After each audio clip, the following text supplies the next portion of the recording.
Olá, sejam bem-vindos. Uma pesquisa apresentada pela Sociedade Brasileira de Estudos da Dor mostra que ao menos 37% da população brasileira relata sentir dor de forma crônica. E como as pessoas com deficiência lidam com isso, já que muitas vezes são ainda mais suscetíveis a esse tipo de dor? Quem vai falar comigo sobre essa questão é a doutora Josimari de Santana, que faz parte da Sociedade Brasileira para Estudos da Dor. Obrigada pela sua participação, doutora. Muito obrigada, Roberto. Eu que fico muito satisfeita de estar aqui hoje com você. Doutora, me explica qual é a diferença entre uma dor casual e uma dor crônica. Essa questão da dor aguda, ela é uma dor que tem característica mais fisiológica e representa principalmente um sinal de alerta de que nós temos alguma agressão, alguma afecção no corpo e precisamos entender o que é que está gerando esse fenômeno da dor. Já a dor crônica, ela tem uma característica mais patológica e sua principal característica está relacionada ao tempo de persistência do sintoma relacionado à dor. Então, a Associação Internacional para o Estudo da Dor, a IASP, considera como dor crônica qualquer dor que os pacientes relatam por pelo menos 3 meses de forma bastante persistente. Aquelas dores mais diárias, com dificuldade de remissão. Então, essa é a dor crônica. Ela pode ser originada de diversos tecidos, mas a sua principal característica está relacionada à sua cronologia. E isso pode gerar meses e anos de dor e sofrimento ao indivíduo que a sente. Essa dor crônica, você disse que ela é considerada dor crônica a partir de 3 meses que a pessoa sentiu ininterruptamente, tá? Mas Isso. a dor crônica, de uma maneira geral, ela tem cura ou tem dores crônicas que não têm cura? A gente costuma dizer que há uma complexidade no universo da dor. Para algumas dores, há cura, sim, e ela depende muito do histórico e todas as características relacionadas ao indivíduo. Então, a dor, ela, a priori, ela é muito individual. Mas a gente também tem as chamadas dores intratáveis. Isso não significa dizer que elas não se tratam, mas que elas precisam de tratamento rotineiro, com efeito cumulativo, para que haja controle dos sintomas. Tá? Quando a gente fala em cura, a gente pensa necessariamente em remissão da doença, acabou a doença.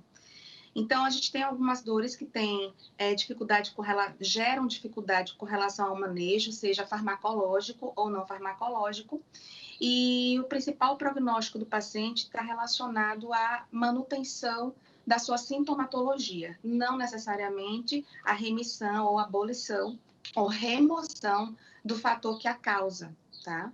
Então, existe uma dicotomia na hora que a gente pensa do ponto de vista clínico com relação às dores que são curáveis ou incuráveis. Quais são as principais doenças que podem causar dor crônica? A gente tem uma infinidade de doenças, tá? Na verdade, a gente tem dor podendo ser gerada em qualquer parte do nosso organismo, tá? Daqui da cabeça até a ponta do pé. Então, a gente tem, por exemplo, uma dor no couro cabeludo, que está na cabeça, até uma encravada, que é relativamente comum, principalmente para quem usa sapato fechado.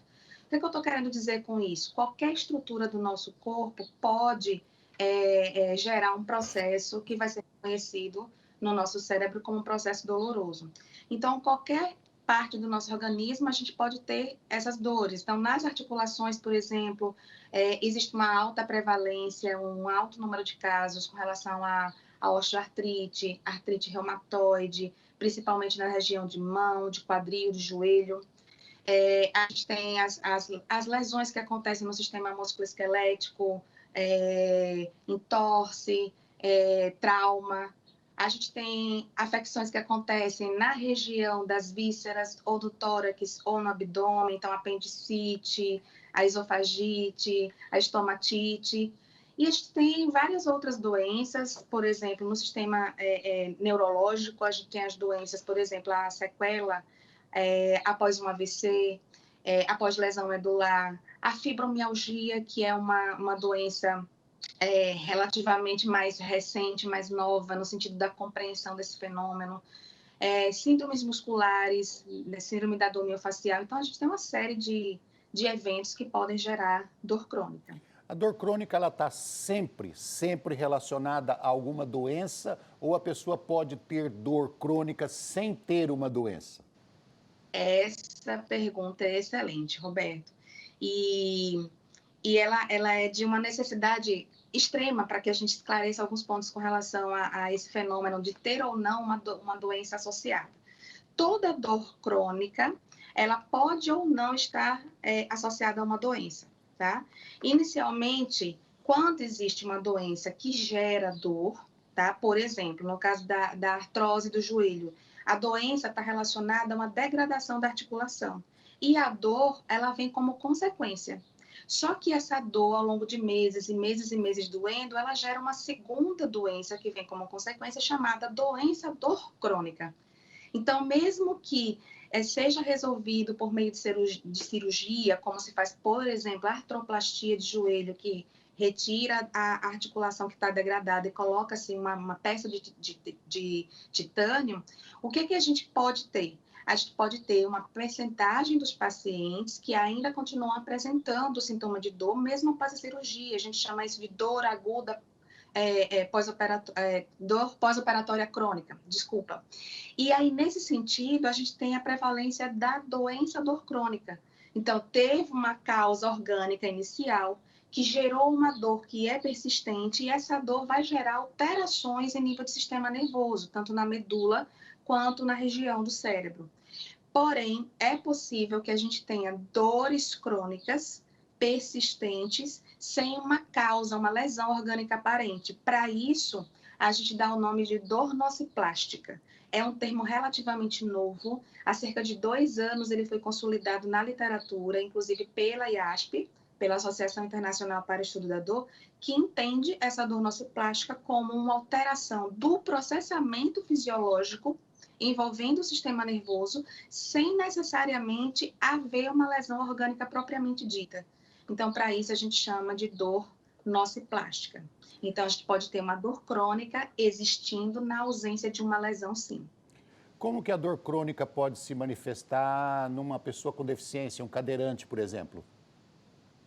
Veja bem, a gente tem algumas respostas possíveis para isso, tá?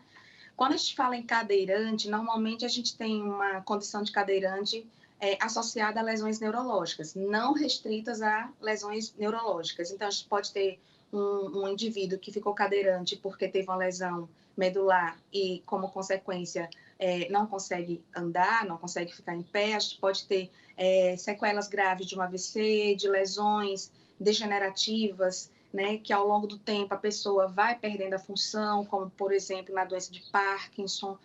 A gente pode ter uma pessoa cadeirante por uma fase transitória, porque teve uma amputação de membro, especialmente se essa amputação é, obviamente, no membro inferior. Então, tem diferentes circunstâncias que levam a pessoa a ficar cadeirante. E se isso é transitório ou se é uma condição permanente. Então, a gente tem, desde a lesão, uma possibilidade de gerar dor. Então, no caso dos pacientes neurológicos, a lesão direta no sistema nervoso, que pode ser no nervo, nos nervos que estão nos braços, nas pernas, e né, em todo o nosso corpo a gente tem nervos, chamados nervos periféricos. A lesão nesses nervos pode provocar dor, um exemplo muito comum é no diabetes mellitus, mas a lesão na estrutura da medula ou em diferentes áreas do nosso cérebro também pode provocar dor. Essa é a chamada dor neuropática, que os pacientes, além de sentirem dor, eles falam sobre o desagrado da sensação, que ela queima, que ela arde, tem uma hipersensibilidade ao toque, que a gente chama de alodinia. Então, só de haver uma lesão em qualquer estrutura do sistema nervoso, periférico ou central, a pessoa pode ter uma dor como consequência, tá? Uma outra possibilidade é a chamada dor nociceptiva, que é a dor que acontece e acomete nos tecidos que não são neurais, nos músculos, nos ossos, nas articulações, na própria pele. E como é que o cadeirante ou deficiente que não é cadeirante pode apresentar esse tipo de dor? Normalmente por sobrecarga muscular, sobrecarga articular, um excesso de contração mantida, às vezes até pela própria rigidez muscular que é gerada pela lesão neurológica, a sobrecarga do peso sobre uma estrutura, tá? E uma outra situação que leva muito a essa manutenção do fenômeno de dor, tornando-o crônico, é o hipomobilismo, ou seja, a ausência ou a diminuição severa do movimento em termos de quantidade, em termos de qualidade. Então, um período muito prolongado, sentado, sem atividade física, sem se submeter a exercício físico, é um fator de risco muito importante para desenvolver a dor crônica nesses pacientes. Eu tinha perguntado para a senhora sobre a questão da dor associada à doença ou não, porque exatamente seria a próxima pergunta. Fala assim, o amputado, ele sente dor na perna que já saiu, né? O paraplégico, como eu, por exemplo, sinto dor na altura da lesão que não tenho nenhuma doença. O amputado não tem uma doença associada, o paraplégico não tem uma doença associada, mas tem uma dor crônica ali para a vida inteira, né? Então, existe uma dor sem estar associada à doença. Mas aí vem a pergunta, existe cura para isso? Por exemplo, tem como tirar essa dor do amputado? É muito possível, sim. Quando a gente fala em dor no amputado, a gente primeiro tem que entender qual é essa dor.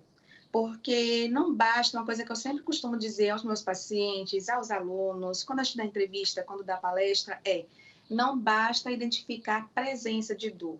Também não basta identificar a intensidade de dor, se é leve, se é moderada, se é intensa. A gente tem que reconhecer, numa boa avaliação, para um adequado diagnóstico, qual é o tipo de dor que o paciente tem, o que é que está evocando aquela dor. Não basta dizer que tem dor, a gente tem que entender as características, tem que entender a origem dessa dor.